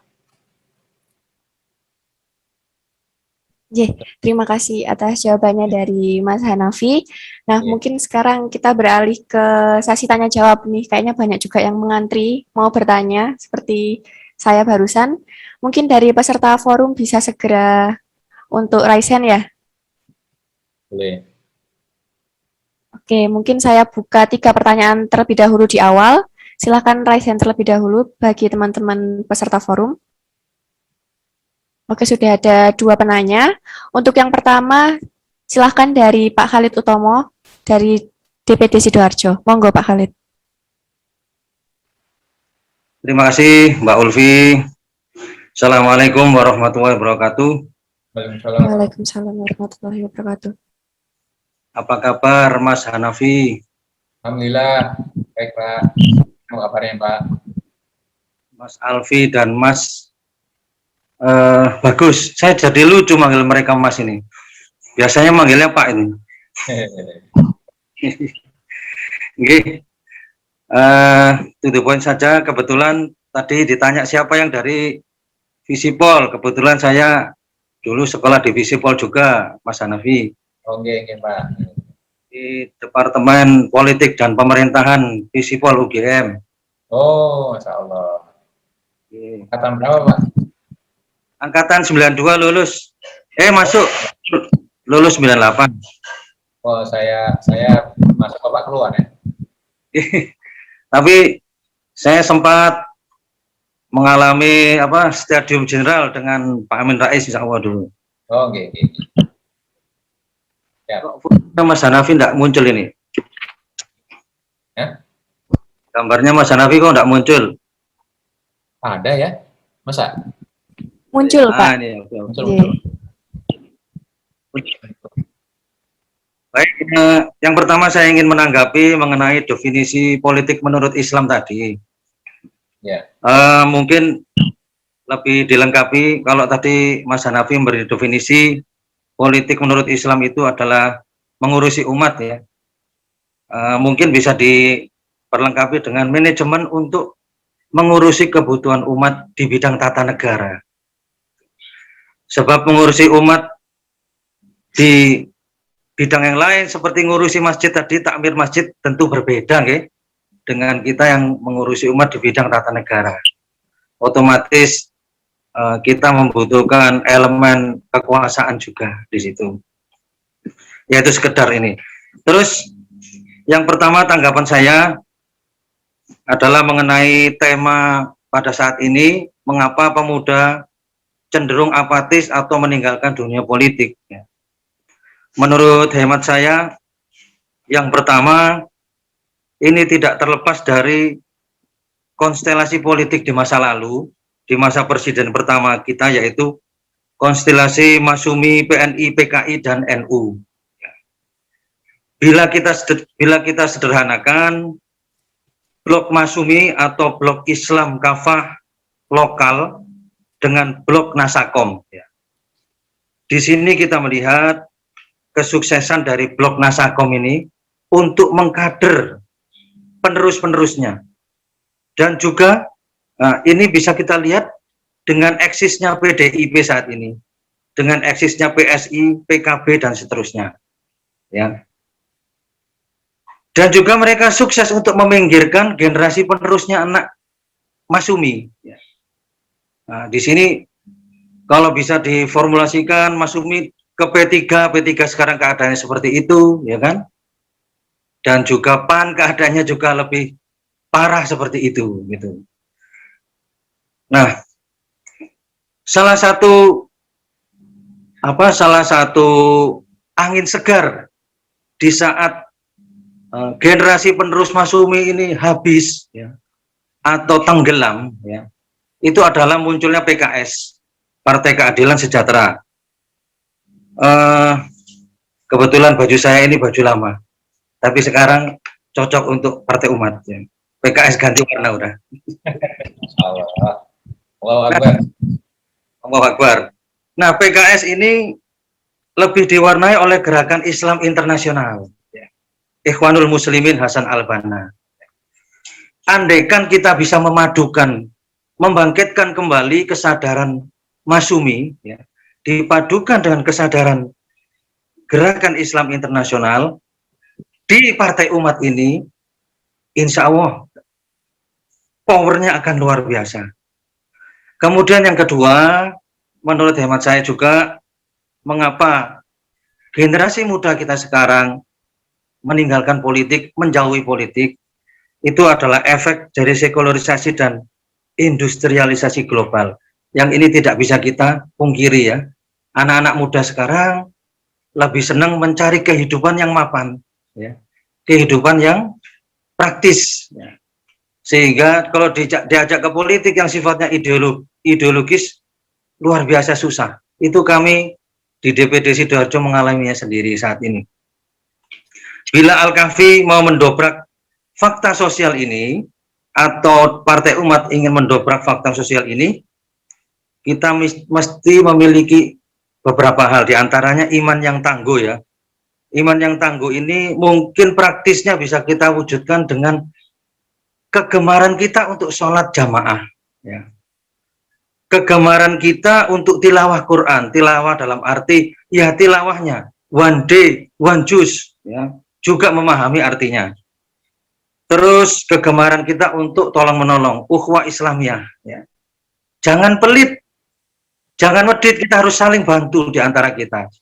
Ini hal-hal yang pernah saya rasakan ketika saya ikut gerakan tarbiyah, ya. Kayak saya ikut gerakan tarbiyah setelah keluar dari PAN Jakarta dulu, saya masuk ke PKS, saya ikut sekitar 19 tahun di sana. Itu di situ kekuatannya. Sholat, mereka gemar sholat, begitu ada adzan semua kegiatan selesai. Semua kegiatan ditinggalkan, mereka sholat jamaah. Kemudian Al-Qur'annya, bawa mushaf kecil itu di mana-mana terus, ya. Dan ukhuwahnya luar biasa. Tidak ada salahnya kita formulasikan itu ke kita saat ini, ya. Kemudian kesadaran pada pelurusan sejarah. Tidak bisa kita pungkiri, generasi muda kita sekarang banyak yang tidak tahu sejarah yang sebenarnya. Ya. Tes. Ya, sebagai contoh, di sekolah-sekolah kita saat ini tidak ada pengajaran mengenai G30 SPKI yang sebenarnya seperti apa. Ya. Tidak ada pengajaran bagaimana Masyumi dulu mencetuskan kembali ke negara kesatuan NKRI itu adalah usaha besarnya Masyumi. Nah, ini sejarah perlu kita luruskan ya. Nah, sebagaimana dikatakan Winston Churchill, history is written by the winner. Pemenang dunia saat ini adalah kapitalis dan komunis, bukan Islam. Makanya seperti inilah sejarah yang kita dapatkan. Kemudian yang terakhir, halo? Lanjut, Pak. Halo. Kemudian yang terakhir sekedar autokritik ya. Nama itu mempunyai dorongan yang tersendiri ya. Nama Al-Kahfi ini bagus, tapi bila kita cermati, nama Al-Kahfi ini adalah nama hamba-hamba Allah di masa ribuan tahun yang silam, yaitu pemuda-pemuda yang teguh mempertahankan imannya dengan bersembunyi di gua, menghindari keramaian, menyepi, meninggalkan politik dan masyarakatnya. Jadi saya kira tidak cocok dengan keadaan umat Rasulullah. Umat Rasulullah sekarang justru Nabi menyuruh kita untuk bersabar, bertahan di masyarakat kita yang penuh dengan kemaksiatan ini. Kita tidak boleh menyepi, tidak boleh meninggalkan. Kita harus bersabar dengan tetap bersama umat, berdakwah dan beramal soleh. Bukannya menyepi. Oleh karena itu, walaupun tidak, rasanya sudah tidak mungkin ya. Alangkah baiknya jika nama Al-Kahfi ini dulunya bernama Al-Amin misalkan. Bagaimana pemuda Rasulullah, pemuda Muhammad bisa dipercaya oleh kaumnya, dipercaya oleh anak-anak muda di masa itu karena kejujurannya, karena akhlaknya yang baik. Ya, kalau nama Al-Kahfi ini dulu Al-Amin, wow, luar biasa. Cocok pula dengan nama Pak Amin Rais sebagai pendiri, ya. Atau bernama Ruhul Jadid atau yang lainnya. Mungkin itu sekedar bahan diskusi masukan dari saya. Mohon maaf. Terima kasih. Assalamualaikum warahmatullahi wabarakatuh. Waalaikumsalam. Mungkin dari Mas Hanafi ada yang mau ditanggapi dari statement Pak Khalid barusan? Saya mengapresiasi apa yang menjadi usul Pak Khalid ya. Itu sungguh suatu hal yang bisa kita tiru. Yang namanya begini, jadi yang namanya orang itu bisa ringan untuk menjalankan syariat. Orang itu bisa ringan untuk ibadah. Itu kalau dia itu sudah selesai tuntas dengan akidahnya. Gitu. Ya. Jadi kalau orang misalnya punya hutang riba, terus dikenalkan sama ayat Quran, wa ahalallahu bai wa harramar riba. Allah itu menghalalkan jual beli dan mengharamkan riba. Syariatnya itu riba tinggalkan gitu. Kamu bayar itu hanya pokoknya saja, misalnya kayak gitu ya. Kan sekarang lagi rame pinjol dan lain-lain ya. Itu orang itu akan ringan menjalankan syariat itu, perintah Allah itu, kalau akidahnya tuntas gitu. Jadi dasar dari segala syariat atau ibadah itu akidah. Nah makanya tadi mengapa ada saudara-saudara kita yang lain yang kemana-mana tuh enteng bawa Quran, nah, kemana-mana itu hafalan gitu, atau kalau subuhan itu dia ringan, merasa senang untuk ke sana gitu. Bahkan sekalipun berat, ngantuk, tapi dia tetap mau tahajud misalnya ya. Itu ya karena saya berhusnudzon ya. Saya berhusnudzon itu sudah punya kekuatan akidah yang nancep gitu. Akidah yang nancep yang nggak bisa dikoyak-koyak. Mau dia di Surabaya, mau dia di Jakarta, mau dia di Malaysia, mau dia di Turki, mau dia di Eropa, kalau sudah nancep akidahnya, jalanin syariat ibadah itu enteng ringan. Nah, termasuk misalnya ada saudara kita mungkin belum menutup aurat, yang cowok atau yang cewek itu. Itu misalnya kalau yang cowok keluar rumah masih pakai celana pendek gitu di atas dengkul misalnya, ya itu kan aurat kalau cowok kan. Kalau cewek ya tentunya berhijab misalnya gitu. Syariatnya apa? Syariatnya itu tutuplah aurat gitu. Tempat yang tidak privat tutuplah aurat, kan Allah merintahnya gitu. Itu akan ringan, akan menjadi enteng hanya kalau kemudian pemahaman akidahnya sudah lurus, sudah tuntas, sudah benar. Nah, jadi saya juga husnudzon, mungkin kalau ada saudara-saudara kita masih belum ringan untuk menjalankan syariat atau ibadah, itu bisa jadi dia belum memahami akidahnya itu secara komprehensif ya, secara benar atau secara lurus gitu. Nah, makanya alangkah baiknya kalau kemudian misalnya Pak Timat atau siapapun yang di sini itu bisa membuat uslub itu ya. Kita ini ngaji akidah misalnya kayak gitu. Dikenalkan, akidah itu kan soal ketauhidan ya. Dikenalkan, kamu yakin Allah itu Tuhan misalnya ya. Terus buktiinnya gimana coba kalau Tuhan itu Allah, Allah itu Tuhan? Coba pertanyaan itu ya. Buktiinnya gimana coba? Nah, kalau misalnya kita di sini ada yang naudzubillah min dzalik ya, misalnya kita bertemu dengan orang ateis ya atau orang-orang liberal gitu. Kita dihadapkan, kamu ngaku punya Gusti Allah, terus bukti ini piye gitu. Aku kan sing tak delok iki sing ono, nek rano berarti rano gitu. Ya, misalnya kayak gitu tuh. Itu kan aliran empiris tuh. Kita bisa nggak menjawab itu? Itu kan soal akidah kan. Karena apa? Ya karena perintah-perintah ibadah atau larangan dalam syariat juga itu kan semuanya pakai firman-Nya Allah gitu. Nah, kita sendiri bisa nggak membuktikan Allah itu Tuhan dan Tuhan itu memang ya cuma Allah gitu. Nah, kalau kita masih bingung atau kita masih cuma menelan akidah itu karena non sewu karena keturunan ya, bukan karena berpikir, itu nanti memang jadi susah untuk mempertahankan itu. Padahal teman-teman semua nanti akan menjadi orang yang akan mengurusi urusannya umat gitu, akan menjadi pemimpin yang melayani masyarakat, melayani umat. Maka tentu pondasinya harus jelas, harus kokoh gitu loh, harus kuat gitu. Kalau akidah itu pondasinya kuat, maka insya Allah bangunan syariatnya, bangunan ibadahnya itu bisa gampang. Ya.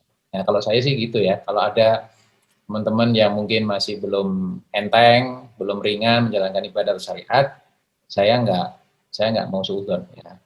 Saya justru itu, mari kita jadikan itu ladang dakwah. Kita rangkul, yuk ngaji akidah bareng yuk. Gitu. Kalau akidah itu bisa kita pertahankan secara pemikiran, secara rasional, tidak secara keturunan, ya, bukan karena bawaan, tapi memang karena kita hasil mikir, maka insya Allah dimanapun itu bisa kita pertahankan. Itu Mbak.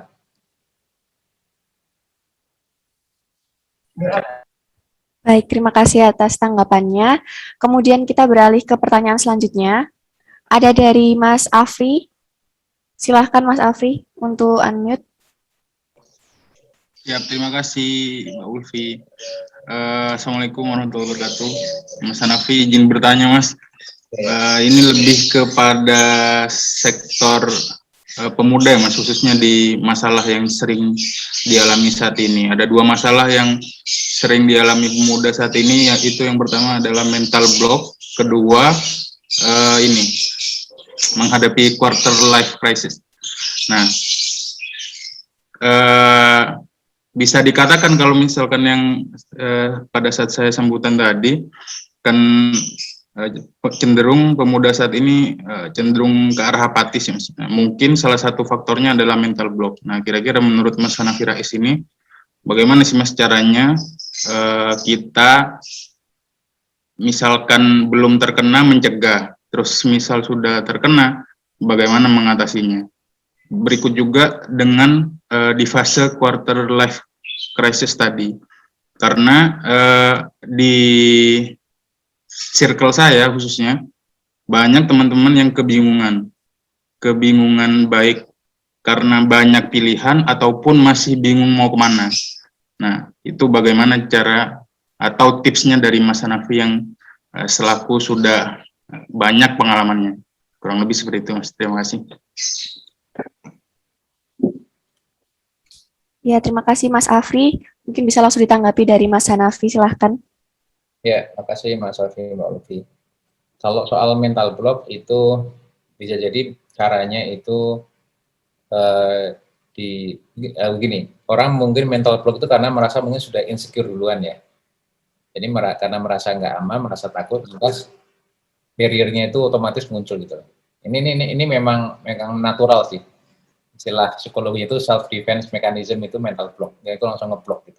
Karena merasa sudah ada bayangan ketakutan, ada bayangan gak aman, ada bayangan nggak comfortable gitu, nggak nyaman gitu. Maka kemudian muncul mental block itu. Nanti alasannya bisa macam-macam. Ada yang bisa ngomong langsung nggak mau, ada mungkin alasannya muter-muter gitu ya, tapi memang nggak akan pernah jadi gitu. Jadi salah satu cara, ini soal cara sih, biasanya kita itu mungkin yang harus berlatih terus kan soal caranya. Kalau niat tujuan bisa jadi mungkin sudah sama ya, tapi caranya itu kadang memang harus kita evaluasi terus ya. Kalau tadi kan tidak ada kasus spesifik ya, tapi bisa jadi mungkin caranya adalah kita ajak atau kita berikan suasana atmosfer bahwa kalau kita ngajak mereka itu nyaman gitu. Kalau diajak ngomong enaknya di warung kopi ya sambil ngopi gitu. Nggak ngajak ngomong terus ke masjid terus gitu kan, mungkin wah apa-apa masjid, misalnya ada orang yang sekarang kayak gitu misalnya karena mungkin pemahamannya masih liberal atau belum dekat dengan dekat dengan ngaji gitu, ya kita ajak ngobrolnya mungkin di warung kopi gitu, nggak masalah, itu kan soal lepas ya, itu ngubah, hukumnya ngubah, ya. bisa bebas gitu, selama yang penting nggak di warung kopi tapi minumnya bir ya, itu udah yang lebih. Jadi mental block itu bisa dipakai atau bisa mungkin diatasi dengan cara membangun suasana yang membuat dia itu merasa nyaman, tidak insecure, dan ya dirangkul ya, bukan untuk dijauhi. Kedua tadi apa tadi ya? Setelah mental block tadi soal apa tadi? Kedua. Quarter life crisis, Mas. Quarter life crisis itu berarti gimana, Mas? Saya lupa. Berapa? Umur 25 gitu ya? Atau 20-an? Biasanya ini dihadapi oleh anak-anak mahasiswa yang baru lulus, Mas. Atau anak-anak SMA yang memutuskan untuk tidak kuliah, misalkan. Jadi yang setelah sekolah, tapi dia bingung nih, masih belum punya tujuan pasti mau kemana. Biasanya terjebak di fase itu. Nah, menurut Mas Hanafi nih, barangkali Mas Hanafi juga dulu mengalami hal yang sama. Bagaimana caranya mengatasi hal tersebut? Gitu, Mas. Memang ada pertanyaan ya, secara sadar atau tidak, kita itu sebenarnya punya masa-masa kayak gitu ya. Saya pernah dulu waktu mahasiswa, saya jadi ingat, saya ingat quarter life crisis itu karena saya beli buku di toko buku, judulnya quarter life crisis, macam-macam itu warnanya gitu, sehingga saya beli. Gitu. Cuma ya saya baca cuma sebentar. Tapi saya langsung menangkap, quarter life crisis itu pertanyaan-pertanyaan hidup sebenarnya, pertanyaan-pertanyaan hidup yang kita itu nggak tahu jawaban pastinya apa. Gitu. Nah jadi di masa-masa itu umur tadi mungkin dari SMA mau melanjutkan kuliah atau tidak, atau ketika masa-masa kuliah itu sendiri ya, itu banyak pertanyaan-pertanyaan yang muncul karena nalarnya berkembang, tapi tidak ketemu jawabannya. Nah itu memang ya harus dicari jawabannya itu memang, supaya segera tenang. Jadi pertanyaan hidup itu memang harus bisa memuaskan akal, menenangkan batin, dan sesuai fitrahnya. Nah ini tiga ini. Segala pertanyaan hidup itu harus bisa memuaskan akal, menenteramkan batin, dan sesuai fitrah. Nah kalau kita bisa memenuhi ketiga syarat ini untuk pertanyaan-pertanyaan hidup di masa-masa quarter life crisis itu, maka insya Allah mau milih belok kanan atau belok kiri atau jalan terus, itu gampang. Nah, jadi ini bisa materi tersendiri nih, bisa sesi Zoom tersendiri ya kalau ini ya, bisa satu SKS paling enggak. Tapi intinya pertanyaan-pertanyaan hidup yang dicari tapi nggak nemu jawabannya, ya itu memang harus ada kelas khusus ya. Nah, kalau kita sudah bisa menjawab persoalan hidup yang mendasar, ketika dia selesai SMA atau dia itu pas kuliah ya, maka dan syaratnya 3 loh ya, jadi nggak cuma memuaskan akal tapi batinnya gelisah ya, percuma juga gitu, atau dia batinnya terpenuhi tapi akalnya nggak terima, itu kan juga tetap nggak selesai berarti ya. tiga hal ini itu harus ketemu, harus memenuhi jawaban ini gitu. Dan kalau sudah ketemu, insya Allah itu selesai. Dan bagi saya dan tentu bagi teman-teman semua, ya, Islam itu memberi jawaban yang pasti benar untuk memenuhi ketiga syarat itu. Misalnya apa? Misalnya apa sih? Quarter life crisis, pertanyaan biasanya apa, Mas Afri? Pertanyaan orang quarter life crisis apa misalnya? Jodoh, ya? Jomblo, mau cari jodoh gitu. Biasanya kalau di circle saya ini masalah ini sih Mas, masalah pekerjaan kebanyakan nih Mas, karena rata-rata di circle saya masih baru lulus Mas. Rata-rata di situ sih Mas. Kadang mereka pengen kerja ini tapi yang bisa dan maksudnya yang terbuka untuk mereka tidak sesuai dengan keinginannya gitu sih Mas. Termasuk dengan jodoh juga sih Mas. Nah, jadi kalau soal pekerjaan, misalnya ini misalnya kita coba urusi umat. Jadi sebenarnya tadi bagi saya mengurusi umat itu politik kok, ya. Nggak harus hubungan dengan tata negara. Kalau udah dikelusutkan kepada tata negara, Pak Olid, itu nanti orang sudah emoh duluan gitu. Itu nanti aja, itu belakangan. Tapi intinya mengurusi umat. Kayak tadi teman-temannya Mas Hafri itu kalau bingung cari kerjaan ya coba kita pastikan kita bisa jadi jalan terang mereka enggak ya. Jalan terangnya bukan berarti kemudian kita yang ngasih kerjaan enggak, tapi pemahaman dulu, itu pemahaman. Nah, kalau pekerjaan itu kan kaitannya biasanya dengan rezeki, ya kan? Nah, kita perlu membagi pengetahuan kita atau pemahaman kita tentang konsep rezeki itu gimana. Nah, itu dulu. Kalau konsep rezeki itu sudah benar, ya tentu dengan seperti yang Allah atur, ya rezeki itu seperti sesuai dengan konsepnya Allah itu, maka nanti insya Allah teman yang bersangkutan itu akan lebih mudah untuk mencari pekerjaan, untuk bisa membuat keputusan mau pekerjaan yang mana, atau malah bikin pekerjaan sendiri, misalnya. Karena apa? Ya karena itu sebenarnya sudah bagian dari rezeki. Ya. Nah, kalau jodoh, itu nanti kita harus ngaji pemahaman kita tentang takdir. Itu. Jodoh ini sebenarnya takdir atau pilihan sih, gitu kan. Nah, pertanyaannya kayak gitu. Katanya sudah, karena jodoh itu misteri, gitu. Wah, berarti takdir dong, kita nggak bisa ngapa-ngapain. Ya udah deh, kita duduk-duduk aja lah, nggak usah usaha, gitu. Nggak usah kenalan, atau nggak usah peduli, gitu ya. Biar aja lah sampai serah Allah gitu, malah nyalain Allah kemudian ujungnya gitu.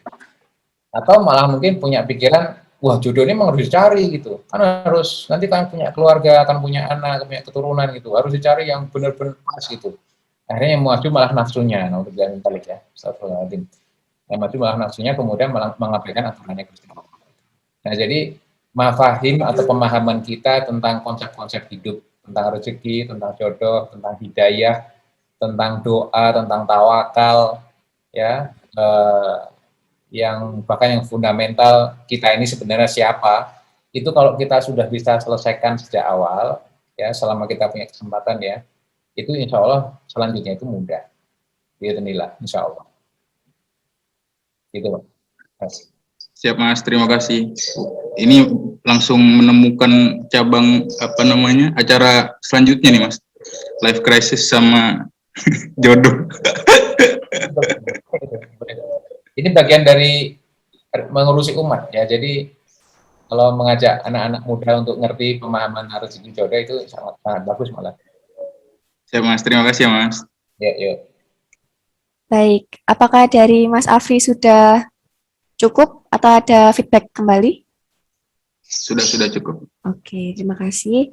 Kemudian beralih ke pertanyaan selanjutnya. Di sini ada Bapak Dedi dari DPD Kabupaten Pasuruan. Silahkan Bapak mengajukan pertanyaannya.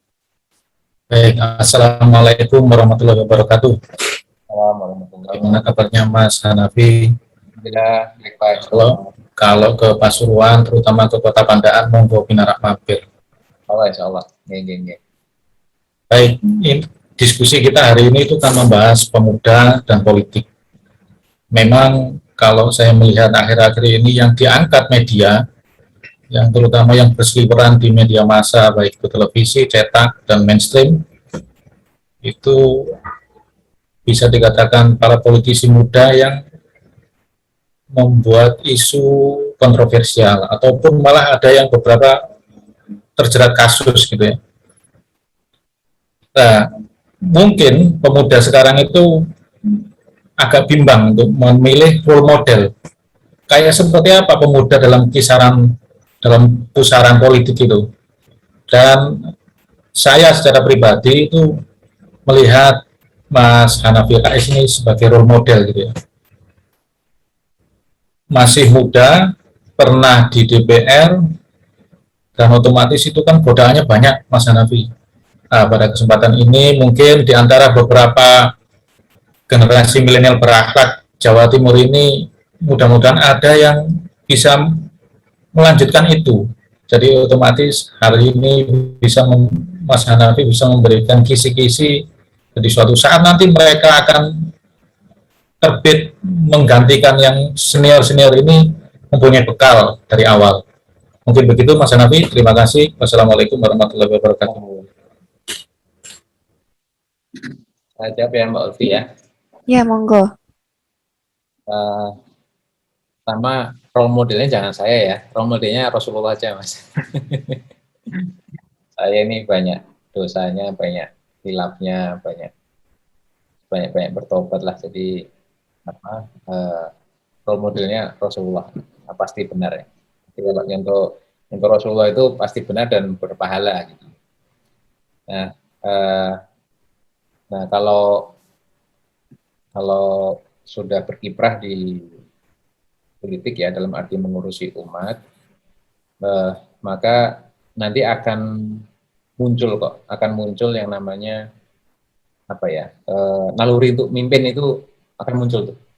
Kalau sudah sering bersentuhan dengan urusan umat, apakah dalam bidang dakwah, apakah dalam bidang dagang ya, muamalah jual beli misalnya, atau dalam bidang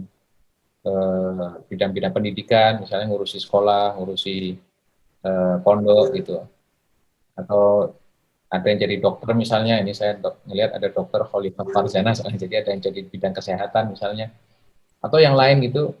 Kalau ngurusi umat, ya apapun ngurusi umat itu nanti muncul sense mimpinnya itu akan muncul ya. Jadi dia akan tahu, dia akan lebih peduli gimana supaya supaya orang itu bisa mengatasi kesusahannya ya. Atau di mana kalau ada orang butuh bantuan itu kemudian kita bisa memberi kesempatan dia untuk lebih baik gitu. Apakah kita yang ngasih bantuan ataukah kita arahkan ke mana gitu ya. Tapi intinya muncul sense kepemimpinan kalau kita ini sudah mulai bersentuhan dengan urusan masyarakat. Dan meniatinya itu, mau menjalaninya itu karena memang Allah merintahnya gitu. Jadi bukan karena mau dipuji orang atau bukan karena mau dapat suara ya, tapi karena ya Gusti Allah tuh nyuruh aku tuh untuk berbuat kebaikan dan mencegah kemungkaran, untuk menegakkan keadilan, untuk melawan kezaliman. Ya memang Allah pengennya gitu. Bukan karena supaya orang menilai atau dapat poin dari mana gitu, enggak ya. Tapi memang Allah tuh pengennya gitu. Jadi ya udah lempeng aja. Gitu. Nah jadi saya kira nanti kalau sudah banyak sering berurusan dengan urusan umat, insya Allah mental pemimpin itu akan muncul secara natural, insya Allah. Itu Pak Dedi. Siap, matur nuwun. Baik, apakah dari Pak Dedi ada tanggapan lagi atau sudah dapat dicukupkan? Cukup. Oke, terima kasih. Kemudian, sepertinya dari peserta Zoom sudah belum ada yang mau bertanya lagi ya. Saya bacakan saja pertanyaan yang sudah secara kolektif dikumpulkan di Google Form. Nah, ini ada pertanyaan yang menarik. Saya bacakan terlebih dahulu. Dari Mas Olga Claudi dari Universitas Negeri Jember. Di sini bertanya, menurut Pak Ahmad Hanafi Rais, akhir-akhir ini marak terjadi demonstrasi yang dilakukan oleh para mahasiswa, seperti halnya yang terjadi pada tahun 1998. Lalu demonstrasi bisa juga dimaknai sebagai partisipasi politik rakyat. Namun, apakah demonstrasi ini hal yang benar dilakukan? Jika benar, mengapa pemerintah sama sekali tidak terpengaruh dan malah banyak terjadi pelanggaran HAM oleh aparat keamanan di saat demonstrasi itu terjadi? Terima kasih. Begitu pertanyaannya, Mas Hanafi. Mungkin bisa langsung ditanggapi. Menurut saya apakah hal yang benar? Itu hal yang umum malah ya, hal yang umum yang bisa disampaikan. Kalau dalam kalau dalam istilahnya itu ilmu politik itu, mengapa demonstrasi marak itu karena saluran-saluran yang ada itu macet. Gitu. Mengapa banjir ya karena drainasenya kesumbat. Gitu. Nah jadi drainasenya politik itu kan ya aspirasinya rakyat lah ya, itu kan lewat parlemen, lewat forum-forum LSM, mungkin yang lainnya gitu. Itu ya sekarang mecen itu apa ya? Ya kesumbat lah ya. Sumbat mampet, nah mampet. Ya kalau mampet ya blutak itu. Akhirnya ke jalan blutaknya kan. Nah dalam bentuk demonstrasi atau aksi-aksi yang lain gitu. Jadi selama yang disampaikan itu memang dalil kuat, artinya beralasan kuat ya, itu nggak masalah. Memang itu cara untuk mengontrol pemerintahan itu seperti itu. Nah, apakah kemudian dengan banyaknya demonstrasi atau maraknya demonstrasi pemerintah itu mau berubah atau tidak, itu memang soal lain lagi ya. Dan mungkin pemerintah belum berubah karena menganggap oh jumlahnya masih sedikit itu. Kalau jumlahnya sudah kayak 212 mungkin baru berubah. Gitu, Mbak. Oke, terima kasih atas tanggapannya dari Mas Hanafi. Mungkin ada lagi yang mau ditanyakan dari peserta forum siang hari ini yang ada di Zoom? Bisa raise hand. Oke, sepertinya belum ada yang ingin ditanyakan kembali. Mungkin sebelum, ya, bagaimana Mas Hanafi? Alhamdulillah, Mbak, kalau udah enggak. Oh, enggak. Nah, mungkin sebelum diakhiri sesi tanya jawabnya, mungkin dari Mas Hanafi sendiri ada closing statement bagaimana membangun moral pemuda ini untuk menjadikan moral yang baik di bidang politik gitu. Mungkin bisa memberikan closing statement. Monggo Mas Hanafi. Oke. Semua aturan Allah dalam bentuk syariat dan ibadah yang ditetapkan Allah untuk kita itu harus kita jalani dengan ringan, ya. Harus kita jalani dengan tidak lagi ragu-ragu. Ya. Nah, sikap ringan menjalani dan tidak ragu-ragu itu hanya akan bisa terjadi kalau kita paham betul dengan akidah yang kita miliki, keimanan kita kepada Allah. Nah, keimanan kepada Allah itu harus kita capai betul-betul kuat dan benar secara akal.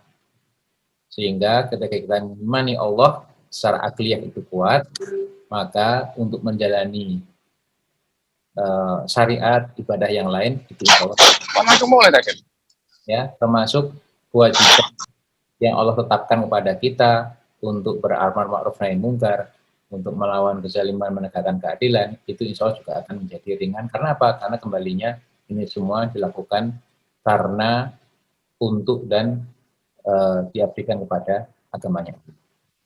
Satu hal, semoga niat kita semua di majelis ini itu menjadi bagian dari ayat Quran, surat Muhammad ayat 7 ya, ya ayyuhalladzina amanu in tansurullaha yansurkum wa yutsabbit aqdamakum. Hai orang-orang beriman, tolonglah agama Allah ya, dengan begitu maka Allah akan menolong kita dan meneguhkan kedudukan kita. Jadi kita menolong Allah itu artinya menolong agama Allah, menegakkan kalimat Allah. Ada banyak sekali Allah itu belum tegak ya, maka melalui usul ini Mari kita menjadi penolong agama Allah. Karena apa? Dengan begitu Allah akan nolong kita dan meneguhkan kedudukan kita. Jadi kita berbuat satu, menolong agama Allah, ya, berbuat satu hal, tapi Allah membalasnya dengan dua, menolong kita dan meneguhkan kedudukan kita. Semoga Allah meridhai perjuangan kita dan merahmati kita semuanya. Nuwun. Assalamualaikum warahmatullahi wabarakatuh. Waalaikumsalam warahmatullahi wabarakatuh. Terima kasih. Acara siang hari ini sangat berjalan baik, alhamdulillah. Terima kasih kepada Mas Ahmad Hanafi Rais untuk materi dan diskusinya yang sangat menarik pada siang hari ini. Semoga bermanfaat untuk kami sebagai generasi muda ke depannya. Terima kasih juga kepada teman-teman peserta yang telah hadir pada siang hari ini dan juga berperan aktif dalam berdiskusi pada siang hari ini. Nah, kemudian saya akan menutup dengan kesimpulan terlebih dahulu, yaitu kesimpulan yang didapatkan adalah di mana pemuda ini sekarang berada pada fase yang memiliki kuat fisik dan juga harus dibekali dengan ilmu yang kuat juga. Karena besar kontribusinya dalam bidang politik, yaitu politik sendiri adalah melayani dan membangkitkan umat. Di mana peran kita yang sudah melek politik ini harus saling memberi pemahaman kepada satu dengan yang lainnya dan juga mengingatkan hal-hal mengenai kebaikan dan semua itu karena Allah. Kemudian acara pada siang hari ini dapat dicukupkan. Terima kasih atas kehadiran semua peserta forum. Apabila ada salah kata dan perbuatan yang saya perbuat mohon dimaafkan. Wassalamualaikum warahmatullahi wabarakatuh. Waalaikumsalam. Waalaikumsalam. Waalaikumsalam warahmatullahi Terima kasih Mas Hanafi. Terima kasih Mas Hanafi. Barakallahu fiik Mas Hanafi. Barakallahu fikum semuanya. Jazakumullah khairan. Matur nuwun. Mohon pamit ya. Monggo Mas. Oke, matur nuwun. Illa liqa. Bismillah. Allahu akbar. Allahu Akbar. Allahu Akbar. Allahu Akbar. Waalaikumsalam. Waalaikumsalam.